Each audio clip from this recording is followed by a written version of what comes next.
Hi, it's Kathy from Raven Vintage. I was playing with some envelopes last night and I have 5 ideas for today. We are going to do some fancy flaps. So that's day 13 of the 100 days of envelopes. Because they're so simple, that's why I'm doing them all in one day. And my granddaughter was helping me out last night. We had a lot of fun.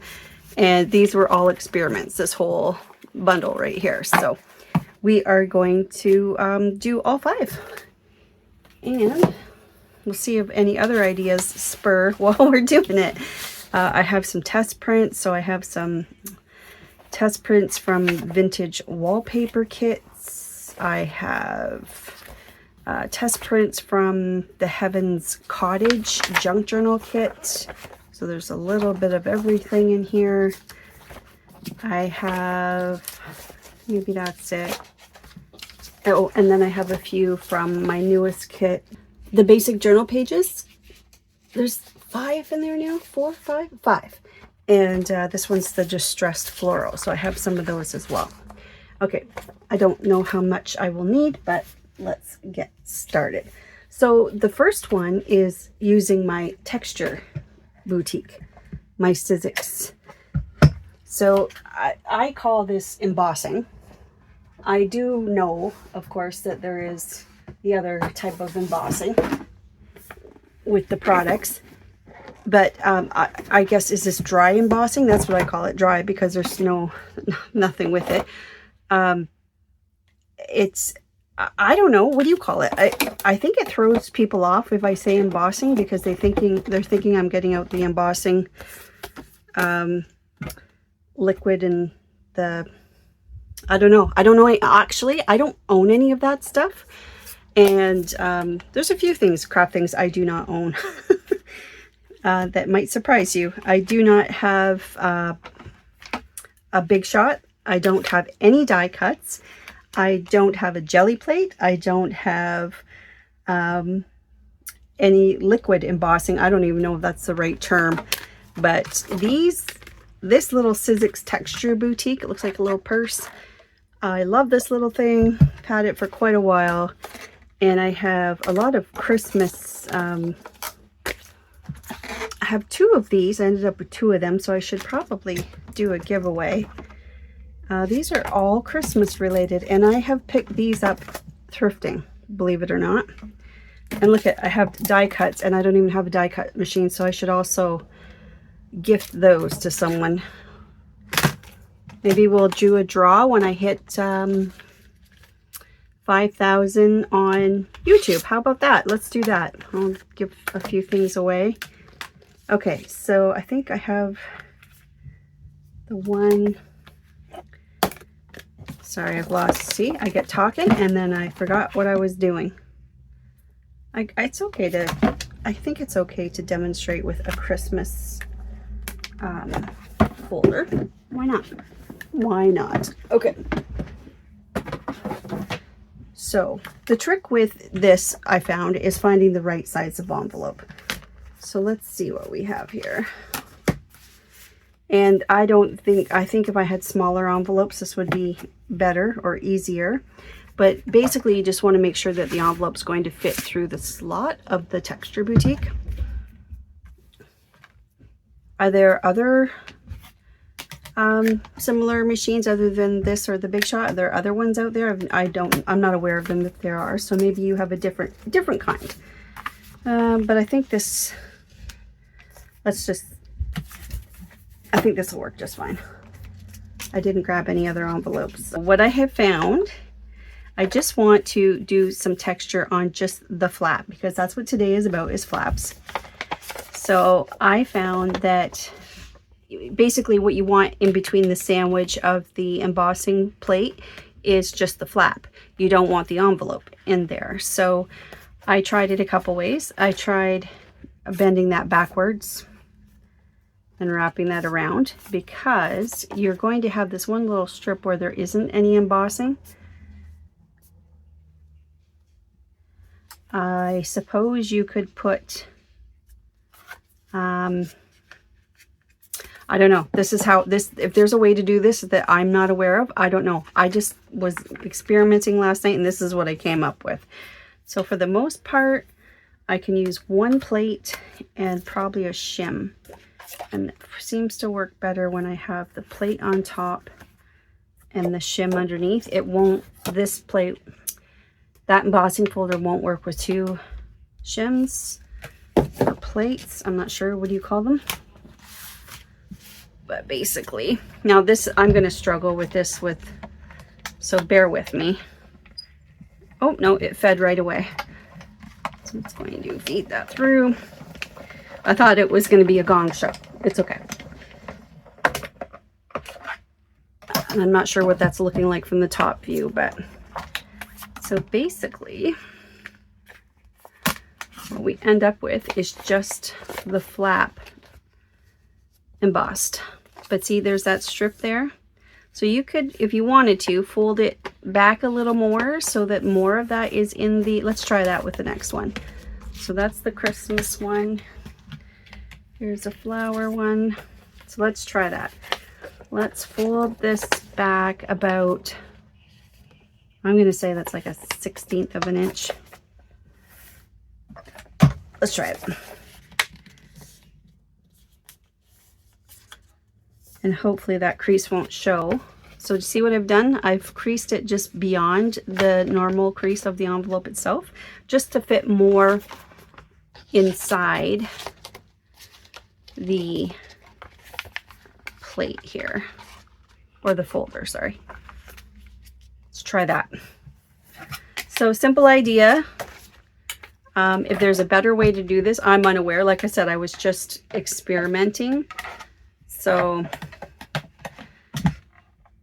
feeding that through. And this is what I came up with last night when I was just trying new things with envelopes. Because you know, I have 100 days to figure out here of ideas. How did that work? Let's take a look. Put that up, fold that back. Okay, so that worked better. Now I have more of the embossing or texture, whatever you want to call it, right close to the edge. So you can do that. And then this here, it looks like it got creased a little bit. So maybe we could smooth that out. Let's try. So just gently burnish that. Yeah, that seems to get rid of those creases pretty good. You do the same on this side. So rub that the opposite way. There. So those are really pretty. I think that's a very simple idea. I'll show you some of the ones we did last night. So my granddaughter helped me with these. There's a smaller envelope. And here's another one we did. Yeah, that's this. We goofed up a little bit there, but there, I'll just hold these a little bit closer to the camera for you. But I think they're really pretty. Very nice. So even if you are just sending a greeting card, wouldn't that be a nice little touch to do before you sealed your envelope? Very pretty. So that is number one, texture. Adding texture. So for me, by adding texture, I used my Texture Boutique in what I call embossing or dry embossing. Okay, so that was number one. I'll be right back for number two. Okay, I am back, and number two is cover. And by cover, I mean just cover the flap with some pretty paper. And the one I did last night, I actually covered the whole front of the envelope, and then I covered the flap as well. But I've seen a lot of videos where it's just the flap that is covered. Now, quite often that flap is not pointy. It's more of a square or rectangular shape. So we can do a couple, and we can square this one off. We can do one like that. But yes, I think that's very pretty, a very pretty thing to do with your envelopes, and so easy, like instant appeal on Well, let's just start with a simple one here. Instant appeal to your envelope. So while I'm doing this, I mentioned just a few minutes ago about maybe doing a draw, because we're getting close to, well, I'm not super close. Where am I at? Close to 5,000 subscribers, which blows me away. It just kind of happened overnight, and I just 4,300 we're at. Okay, so we're getting close. Well, not super close. So maybe in a month or so. So I will think of an idea of how we can do a contest. And honestly, I don't think there's going to be any rhyme or reason to, I'm not going to make you do anything or guess anything. I just think that I am going to do a random, use that random draw thing app, and figure that out. I do want to mention though, I do try to answer every single one of my comments. I really do. And sorry, thinking and talking. You know me. It's not a great combo. Just a second here. I'm just trying to center this with the design. There we go. Okay, and then I don't know where I think my daughter has my pencil, so I'm just going to use a pen. So there's a few, I read every single comment eventually, maybe not right away, but I do try. Between Instagram and Facebook and now YouTube, I do my best to answer every single comment as well. Now YouTube's getting, or Instagram's getting a little bit hectic. I'm not so sure that I can answer every single one, or that would become a full-time job. And I don't have an assistant or anything, so it's just me. But on YouTube, yes, I do try to answer everyone. And I do want to say, I can tell you about my audience in just a second, because the analytics, I'm fairly new to YouTube, so I'm learning all of the cool things that you can do as a content creator on YouTube. And the analytics that they provide are amazing. Like it's great. But I do want to just mention a couple. There's so many of you, but just that come to mind right now. There's one subscriber in particular, her name, I don't know what her name is, but her handle on YouTube is I Love to Journal. She's so supportive. So I Love to Journal. I don't know your first name, and that's okay. I don't want to, it's I Love, L-U-V. So you know who you are, because you are so supportive and so kind and so inspiring to me, that I just wanted to say to you directly, thank you so much. Your comments are always so supportive, and you have also good tips, and I'm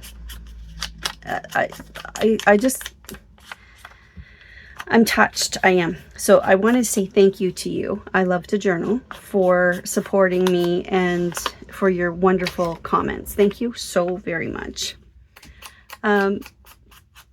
There's another one, Loves Horses 7. Thank you for your comments. I love reading your comments. You're just someone that stood out to me. I do believe you said at some, well, I won't share what you said, because that's, well, the comments are on there. People can read if they want to, but you know, we've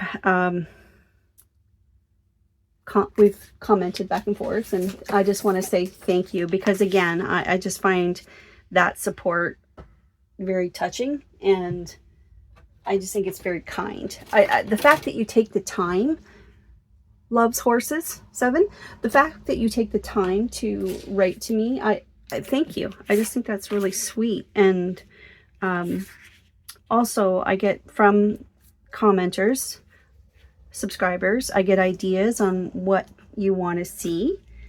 And sorry, I'm probably out of frame. Here we go. Learning. And then another one. So Loves Horses 7. I just want to say thank you. Thank you very much. And it's my pleasure crafting with you. And another one that stands out to me, just because I love her handle so much, is oh heck. Oh heck. Oh heck, and then some numbers. I love that handle. I don't know, every time I see it, just makes me giggle. So when I see your that you commented, I mean, thank you as well for taking the time to write to me. I appreciate it. But I love your handle. You just bring a smile to my face. So thank you, not only because of your comments, but honestly because I just love your Instagram handle so much. I think it's great. Okay, so it occurred to me after filming that perhaps that is not the way your handle is meant to be read as oh heck. Perhaps it's actually just your last name. So if it is, I do sincerely apologize. But if it is oh heck, I think that's very clever and it's one of my favorite things. Either way, when I see your comments, it makes me smile. So if an apology is necessary, I do apologize. But if not, and it was oh heck, I think that is the most clever name. It's super easy doing that. So that's pretty. So I can see that I trimmed my paper a little too short or too narrow. So I would just trim that off. Why not? Why not?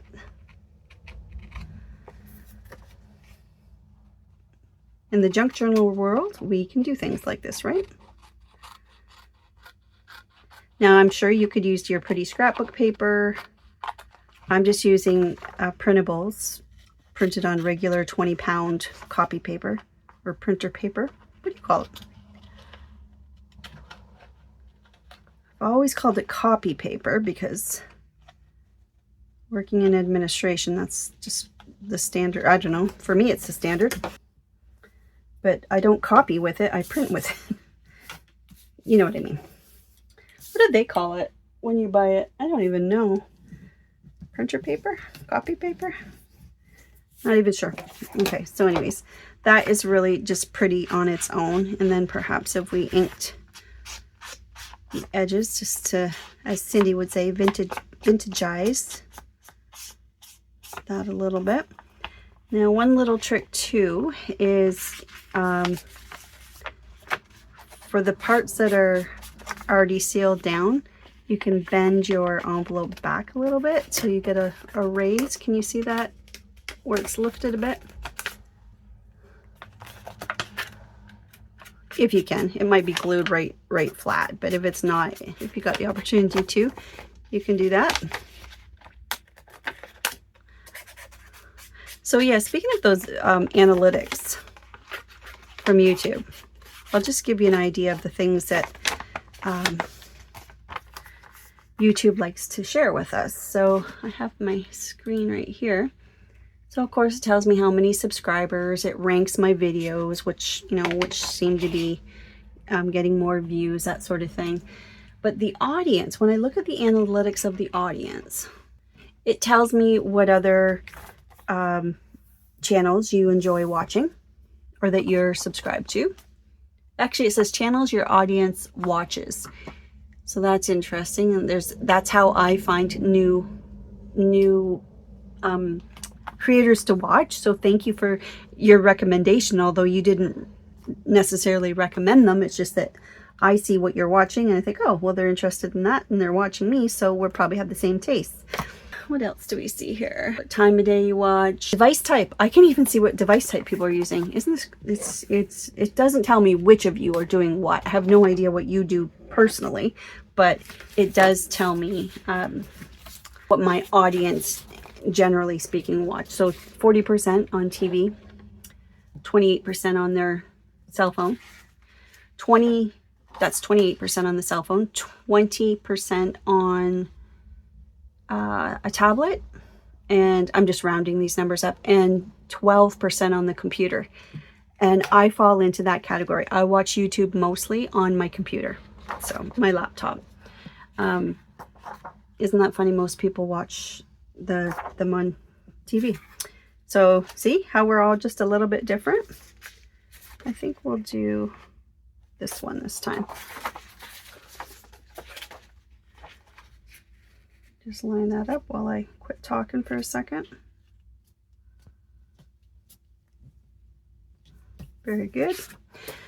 And what else can I tell you about yourselves, about our little tribe here that's hanging out together? 30, it tells me how many of my viewers are subscribed. So out of my viewers, 33.3% are subscribed, and I think that's nice. I just think that's great. I don't really ask people to subscribe, maybe in the description, but I don't really talk about it much, and yet people are subscribing, so thank you very much. So age and gender, so 96.7 are female, 3.3 are male, and let me see. Oh, where are you from? 60% of my viewers are from the USA. So thank you, USA. Our neighbors to the south, 6% are from Canada, and that's where I'm from. So I don't have much of a following in my own country. Next is 4.2% from the UK. And then 4% from Australia. And 1.6% from Germany. Let's see, show me more. 0.1% from India, 0.7% from the Netherlands, and all of these are under 1%, but France, Spain, South Africa, Italy, Argentina, Mexico, New Zealand, Indonesia, Philippines, Brazil, Switzerland, Portugal, and Finland, Poland, Ireland, Belgium, Russia, Sweden, Norway, Pakistan, Bangladesh, Malaysia, Thailand, Turkey. Yeah, there's it all over the world. Isn't that great? I think that's amazing. I love how technology brings us together like that. I do love technology. I know it can feel like it's going too fast sometimes, but I do appreciate technology. So let's just do this again. I was going to square this one off. So let's glue it down first and then we'll square it off. Oh, age. So 13 to 17 years. I'm surprised it goes that low. I mark my videos not made for children because they're not. Not that there's any problem with a child watching my videos, but that is not the intent. And there's a few things I don't intend my channel to be. I'm here to craft with you and teach you what I know and learn from you. So if it turns into something else like a dating thing or a politics discussion or something, no, we're not doing that here. Okay.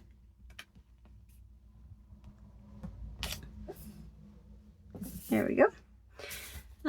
Okay, 18 to 24 years is 1%. With some young crafters. 25 to 34 is just under 2%.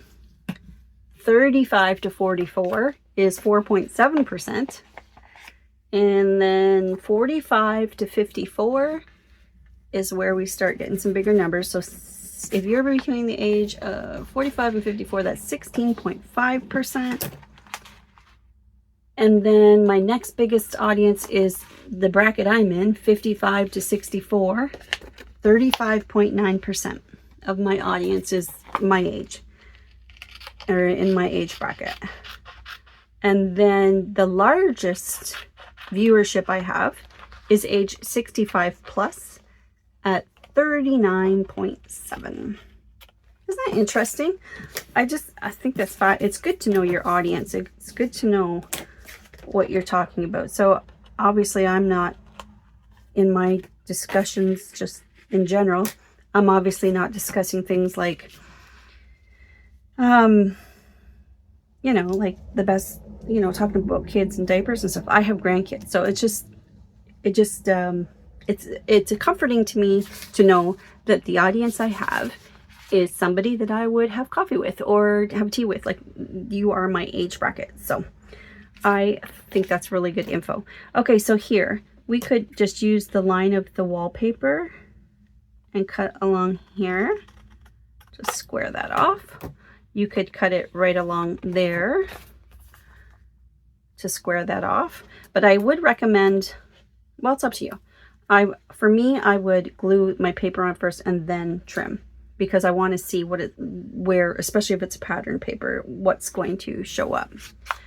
So that's kind of simple. I know it's not really something to teach you, but maybe, I mean, it's a no-brainer how to do this. I'm not teaching you anything new, but just as a reminder of one way to make some fancy flaps is just to add your printables, scrapbook paper. You could use atlas sheets, you could do book pages. Okay, so covering. I think that's what else could we use to cover with? We could do magazine pages, comic books. You could do, we're going to do lace as a separate video on a separate day because there's a few things we can do with lace with our envelopes. But yeah, there we go. And again, you can just bend that to grab the edge of where it's sealed. And if you accidentally pop it off, like loosen the adhesion there, you can just glue it back together. Okay, so I think those are really pretty. Really, really pretty. Okay, next, I am going to cover this because I do want to get something kind of dark here so I can demonstrate what I want to show you. Let me find a darker, here's something. This is from the Heaven's Cottage. Okay, so again, I know you're probably thinking I'm wasting a lot of paper, but it's because these are patterned. I do want to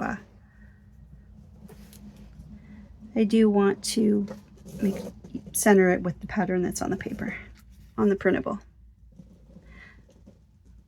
Okay, so we are going to move to idea number 3. And idea number 3 is shaping.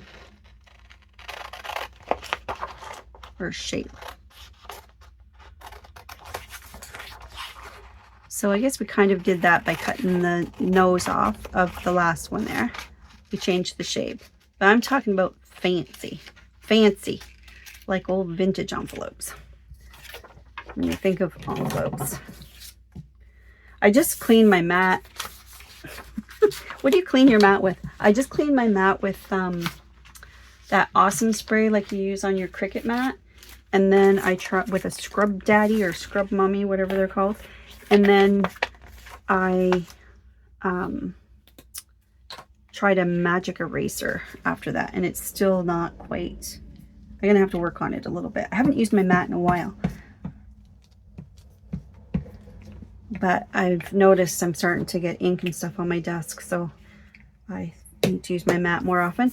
I have been using wallpaper as my backdrop, just for some kind of brand recognition, but I think people are cluing in by now. If you're following, you're following.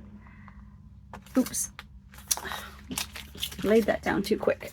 That's okay, I'll trim it. I'm going to trim it anyway, so I'm actually not concerned.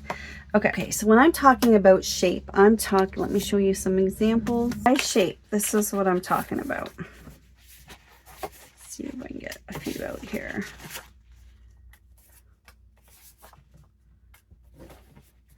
So last night, this is what I was attempting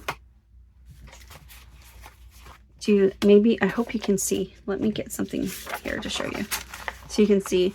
So I did that design. I was just messing around, so this one's just a little more simple. This one's more scalloped. This one's kind of a mix of both. And I think this was the first one I did. Okay, so to do that, this is how I did it.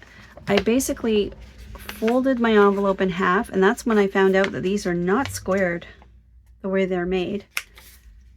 But I didn't really crease it. I just kind of gently just trying to line my edges up, and I found that the edges really aren't, the envelopes are a little wonky. So maybe the ones you have aren't, but it doesn't matter. It's not enough to make a difference. So when you cut, you start from here, and you want to end at the tip or close to the tip, and you don't want to go too far down because you still want your envelope flap to cover, but there's quite a bit. Like you've got at least at least the adhesion part, and probably still a 1/16 of an inch. So I'm not doing a hard crease. I'm just kind of holding it like that. So basically you start cutting and you go in and back out and in and back out. And you can do it 3 times, once, like one wide scoop. You can do a few, but basically, see, I'm not taking off much. I'm coming in, I'm going back out, coming in, going back out, and I can go right to the point, or I can kind of round that off so that both sides are the same. And then when you close it, see how it still covers the opening of the envelope? We're good. So that's very pretty. And then of course we can ink those up. So quick, but so much impact. Like, that's just so pretty. Take these old boring envelopes or your dollar store envelopes and just make them super pretty. So you can use scraps. This would be a great scrap buster. But wouldn't this be a great mass make project? Just adding something to the flap and then doing some sort of shaping like that. I'm not going to ink them all. So that's one I tried. Do another one just to show you a couple different shapes the way I cut. So again, just remember when you cut, you go in, out at whatever flow or angle or curve or straight line you want. So let's just do this again, and we'll do a different, this is not going to be centered, but I need to stop doing that, wasting paper. We will just do a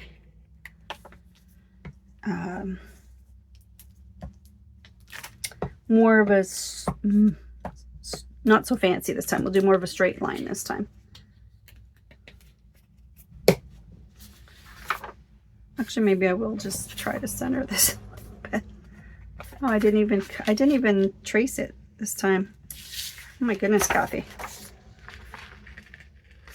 Where's the center? I don't know. I'm going to give myself a little pinch mark like that. Yeah. See what happens when you're talking? There we go. So if your envelopes are already rectangle, then you're going to have less room to, like if they don't have a long point like this, you're going to have less room to do some shaping. But I'm sure you can figure it out what's going to work. So I think it's just a matter of practice. I don't have a template to go by, but that would be cool, wouldn't it, if I made some templates for you?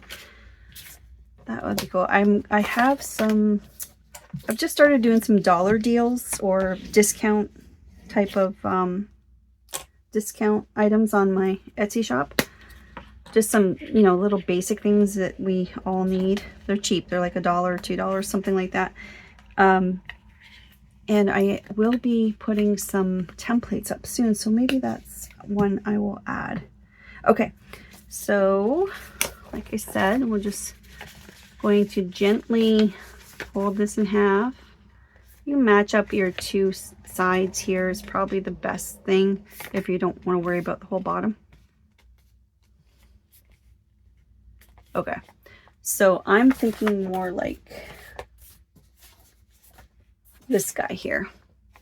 So you can see if I fold him in half, that's what I did. Like not much at all, like very little bit of a trim. So I just see how this is kind of cornered out there. I'm just going to round that off. I'm barely going in at all. There. Not anything curly Q, no scalloping.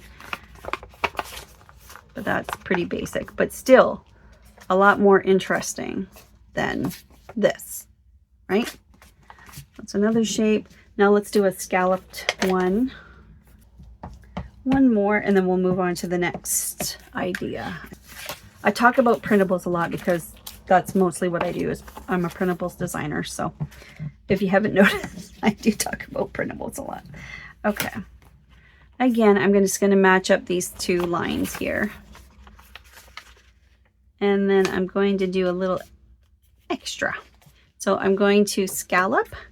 So by that I just mean like round, like fluffy clouds, round, round, round, round. So there I went way too, see what happened? I went way too long, I cut off way too much. And now you can see there. There's always a fix in junk journaling. Always, always a fix.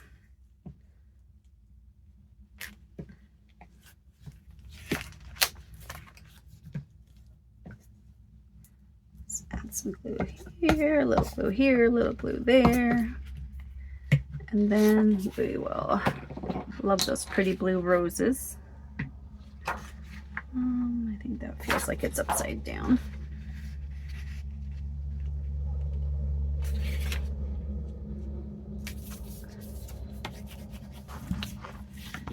So yeah, I've been finding it really interesting looking at the analytics on YouTube and getting to know people and getting to know my audience and the type of videos you like to watch and where you're from. And it helps. Those analytics, at first I thought, oh, I'll never look at that. And I thought, oh, that's just like people that are like professional YouTube content creators or something that makes sense for them, but not for me. Well, here I took the time to look at it and realized that that's really, really valuable information, because it depends on what your, of course, what your goal is with your channel. I always wanted to have a YouTube channel and do these tutorials. And of course I like to showcase my printables, let's be honest, because that's my income now. That helps me as a divorcee. This is replacing his income, let's just say. Not yet, a long time before that ever happened. But, and as someone that's just recently retired, this is certainly helping me. So of course I'm, if I'm going to give myself a little plug here, that's what I'm doing, is promoting my printables. But also I always thought I was always shy to do it, but I thought, I think I could teach people how to do stuff. I think I could do it. And I am getting some really good feedback about my teaching style, which I always am concerned that it's boring, but sometimes boring is good because you need to slow down so people can understand. It's helpful, right? So maybe boring isn't the right word. Maybe it's just, I don't know, what would the right word be? I'm trying to make myself feel better. Okay, so that's a scallopy one. So shape, that was number 3. Okay, the next one, I don't think I necessarily need to cover these. We'll just use the white envelopes to show. But the next one is trim. So I'll be right back with some fun scissors. Okay, I know this is a mix of brands here. So a few I got from Amazon, some I got from a friend, and a couple I picked up thrifting. Yeah, I mean, no brainer here. This is something that's super easy to do.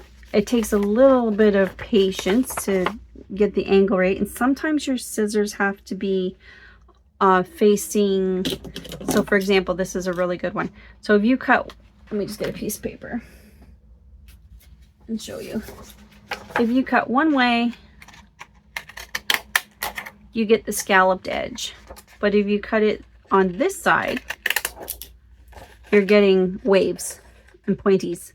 So make sure that when you're cutting see the rounded scallop part on the bottom blade here is facing the edge you want, facing the right way. like just take a quick look before you cut, just to double check that you, because I could also go this way on this side of the page, and now I've got waves because I'm facing the wrong way. So just a tip, just keep that in mind. Okay, so speaking of, I want my scallops to be this way, and getting it the point, I noticed when I was doing it, it doesn't always line up so nice. So you can draw lines on your envelope first if you want to try to get it. Oh, I didn't line that up very good, did I?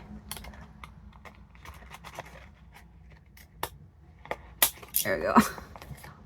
That's a little funny. That didn't do very good. But this, I guess that's not quite the right angle at the end, but oh, they're loud and I'm sorry.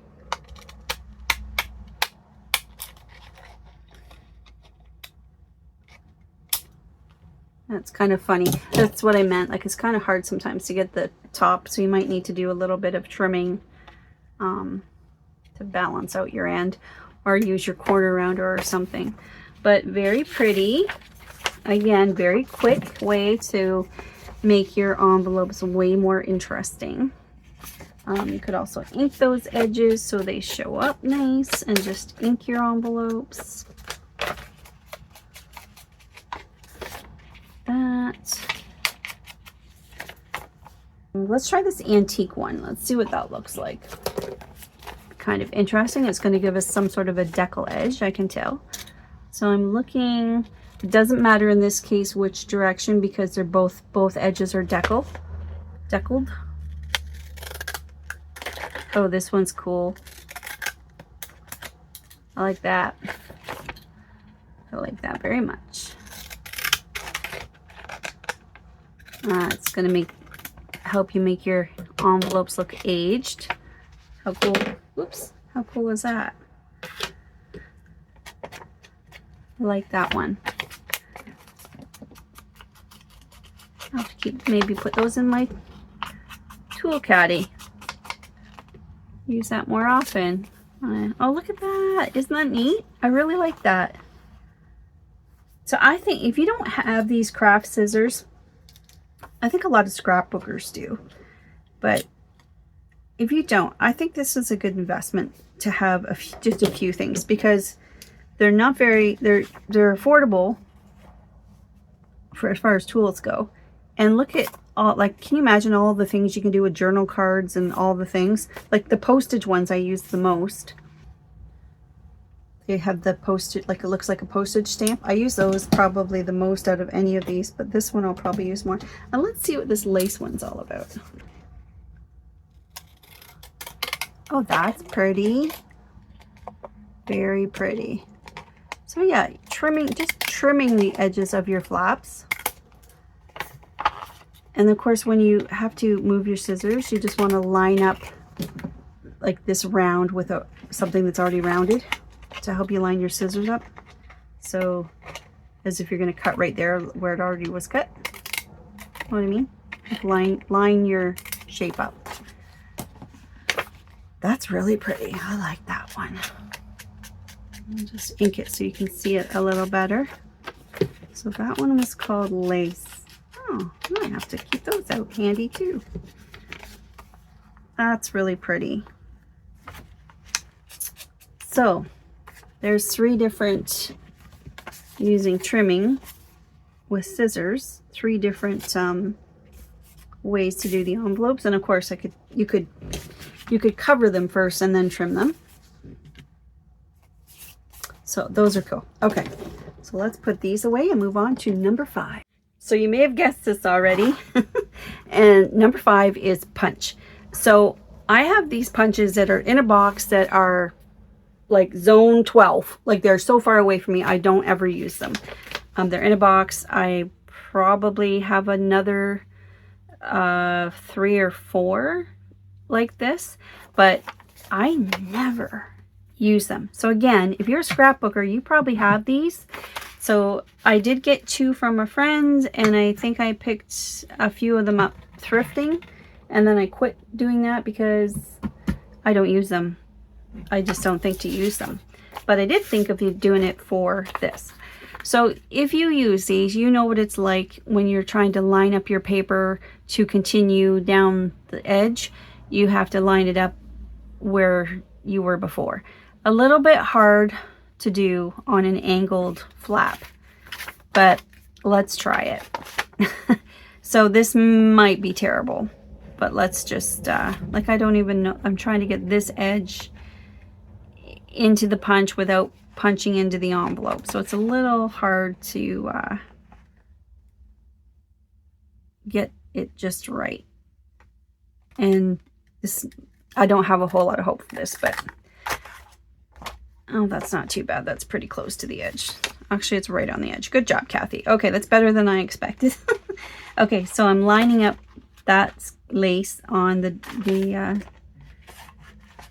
here. So instead of like this, you want to be right on top of where you were before, but you also want to have this inside the punch part. You can tell I don't use these very often because I am just a little bit lost with lining these up. Okay, so I'm close to the tip, so let me start again over here. I think that's gonna be okay. Okay, good. Let's line that up again. Trying to show you at the same time and caught. I'm caught. Okay, there we go. So this is coming off anyway. So let's get our little trimmer scissors. It's pretty, but it's a pain in the butt. So see how I had to come into the edge there a little. And here as well, just fine. Not my favorite though. Might work better if your flap is rectangular. And then here, I just gotta get fancy. Okay. So it still covers the opening except for here and here. So not great, but pretty, right? So yeah, hard to line up. So maybe not the favorite thing, but I don't know what punches you have. So I just thought I would show you this anyway, because who knows, maybe you have a punch that's going to work great for this, this idea. Okay, let's try this one. Whatever. Let's just do it. Oh, look, clearly. Clearly not. Okay, well, that was a botch. Okay. Okay, that's okay. Can I fix that? I don't know. No, this is terrible. Let's try again. There we go. Well, yeah, that one's not so great. But let me know if you do have a punch and if you want to share that with everyone in the comments that does work for this idea. So let's say number 5 is a possible bust. But, I mean, if you can get it right and practice right, or if you know of one that works well, that would be kind of neat. I was just using what I have. And like I said, I have more of these, but I don't know where they are right now. But that would be idea number 5. Let's recap. So number 1 was texture. So I used my Texture Boutique Sizzix, folded the flap, so just the flap was inside the embossing folder and not the envelope. And just make sure that your envelope is small enough to fit into the slot of the Texture Boutique. If you have a big shot, is that what it's called? I don't know what to tell you because I don't have one, so I can't teach on that. So number 1 was texture. Number 2 is cover. So just by using other paper to cover the flap, inking it up. I think that's really pretty. So that was number 2. Number 3 is shape. So we covered them and then we folded them in half without creasing too much. Just match up basically this line to that line. And then remember, go in, out, if you want it super fancy. And I will look into some templates for that you could possibly trace and then cut it. And but that's one way to do it super fast. Okay, so that was number 3, shape. And then number 4 was trim, where we used craft scissors to get different edges. There's a decal edge, there's a scalloped edge, and this one was called lace. and just inking those up. I think they look pretty just like that. If I finished inking the envelopes up, that would be really cute. I like those. And then number 5, which I think is a botch, but punch. But like I said, you might have a punch that works well for this idea to do the flaps. So let me know if you do. Let everyone else know in the comments too. So I look forward to reading your comments as always. Thank you for being here, and thank you for following along with the 100 days of envelopes for the 100-day project. And I will see you tomorrow, either I think in a reel tomorrow for day 14. So stay tuned. Take care. Bye.